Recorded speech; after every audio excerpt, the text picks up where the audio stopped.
Si je vous disais qu'il y a exactement 50 ans aujourd'hui était effectué le tout premier appel de l'histoire, appel de téléphone cellulaire, vous allez dire « Ah oui, 3 avril 1973, c'est Martin Cooper qui œuvrait à cette époque-là pour Motorola, qui avait réalisé ce qui allait devenir un moment historique, mais le téléphone cellulaire a tellement changé depuis ce temps-là. On va en parler avec Bruno Guglielminetti, consultant en stratégie de communication numérique. Bonjour Bruno. Bonjour. Évidemment, c'était pas le cellulaire tel qu'on le connaît aujourd'hui. C'était une brique d'1 kilo qui mesurait 22 cm.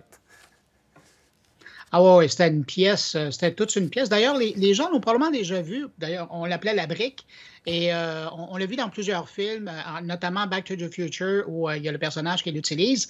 Et c'est un peu le symbole emblématique là, du début du téléphone cellulaire. C'est une grosse pièce. Et puis, parallèlement, il y a aussi, après cet événement-là, là, on a vu se populariser les téléphones portables, mais j'allais dire en valise, là, que les gens pouvaient acheter, installer dans leur voiture. C'était des émetteurs de 4 watts qui étaient là-dessus. Puis, tranquillement, pas vite, on a vu l'appareil cellulaire se réduire en taille et arriver à ce qu'on connaît aujourd'hui, avec un petit retour à la mode flip phone, là, les petits téléphones à clapet qui reviennent sur le marché parce qu'il y a des gens qui trouvent que c'est plus facile et plus agréable à utiliser. Un peu comme on voit là à l'écran. Qui reviennent à l'essentiel, effectivement.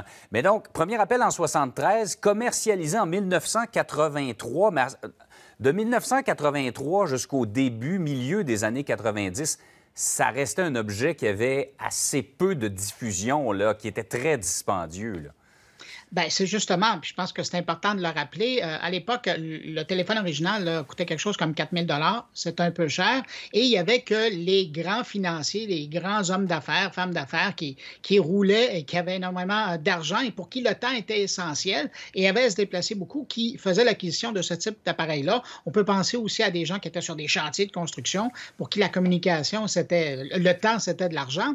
Puis, tranquillement, pas vite, ça s'est démocratisé un peu justement par la miniaturisation là, des pièces d'équipement. C'est vraiment autour de 1989 où on voit le flip phone arriver. Motorola revoit son modèle en disant on va trouver quelque chose qui va aller dans la poche des gens. Puis après, les Nokia sont arrivés. C'est Nokia, d'ailleurs, on a toujours l'impression que c'est le Canadien BlackBerry qui a amené les premiers claviers QWERTY, mais c'est Nokia qui l'a fait. Puis après, il y a probablement des gens qui nous écoutent qui ont connu le Palm Trio, qui était à la fois un assistant personnel avec un clavier, mais aussi un téléphone. Vous avez le bon vieux Motorola Razr.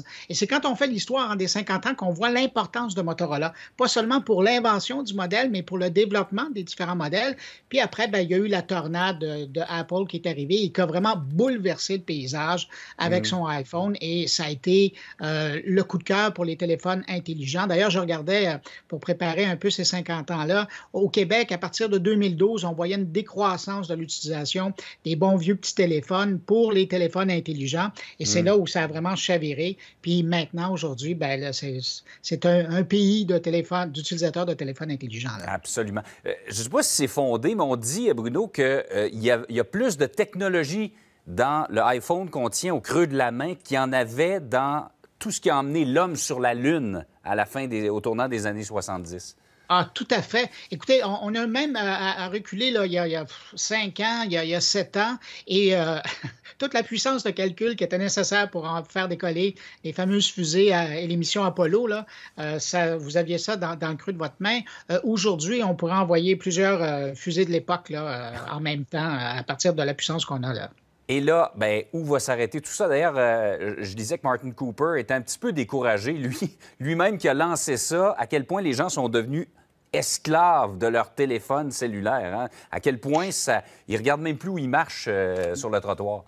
Oui, puis rappelez-vous, hein, à l'époque, quand ça a été créé, puis pendant quelques années, c'était un appareil qui servait essentiellement à recevoir des appels et à faire des appels. Mais là, aujourd'hui, c'est presque l'extension de nous-mêmes, parce qu'on peut tout faire là-dessus. Et d'ailleurs, de moins en moins de gens l'utilisent pour placer des appels ou les recevoir, mais ils vont communiquer par texte. Et ils vont prendre des nouvelles de leurs amis par les réseaux sociaux, ils vont utiliser les messageries, ils vont se divertir avec ça en regardant la télé, en regardant des films, en jouant à des jeux vidéo. Et c'est là où on voit comment l'appareil s'est métamorphosé avec le temps pour répondre à notre vie, mais à répondre à notre vie, mais aussi modifier notre vie. Parce que maintenant, c'est vraiment un outil qu'on utilise au quotidien et ça n'a plus rien à voir avec 1973 où la grosse brique de Motorola arrivait sur le marché. Là. Quand on voit le chemin parcouru depuis 50 ans, ça fait presque peur de penser où on va en être rendu dans 50 ans. Déjà, Martin Cooper évoque lui-même le cellulaire avec des capteurs qui nous permettraient de savoir si on souffre de telle ou telle maladie avant même que ce soit diagnostiqué.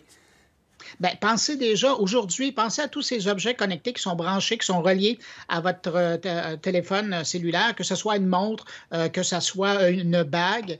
Bien, ça, c'est autant de dispositifs qui permettent de capter les signes vitaux chez la personne. Et donc, cette information-là, elle est relayée. Puis c'est aussi un système qui permet de prendre des nouvelles de son environnement. Combien de fois il y a des gens qui vont regarder la météo sur leur téléphone avant de sortir plutôt que de regarder par la fenêtre? C'est bête, mais on a développé des réflexes comme ça et ça fait partie de notre quotidien. Absolument. Et je voyais qu'il y a un mouvement quand même de gens qui reviennent au téléphone, au vieux flip, comme on dit, là, à l'essentiel. Exactement. Parce que nos jeunes l'ont comme oublié aussi qu'on peut parler au téléphone. Moi, j'essaie de rejoindre mes filles. Ça répond jamais. Elles utilisent mais le vous avez téléphone. raison de mentionner, hein, le retour, la génération Z, là, il y a un appel au retour à la simplicité. Et je pense que moi, je fonde de l'espoir dans cette génération-là. On se croise les doigts. Bruno Guglielminetti, merci beaucoup de nous en avoir parlé ce matin. Au revoir. Au revoir.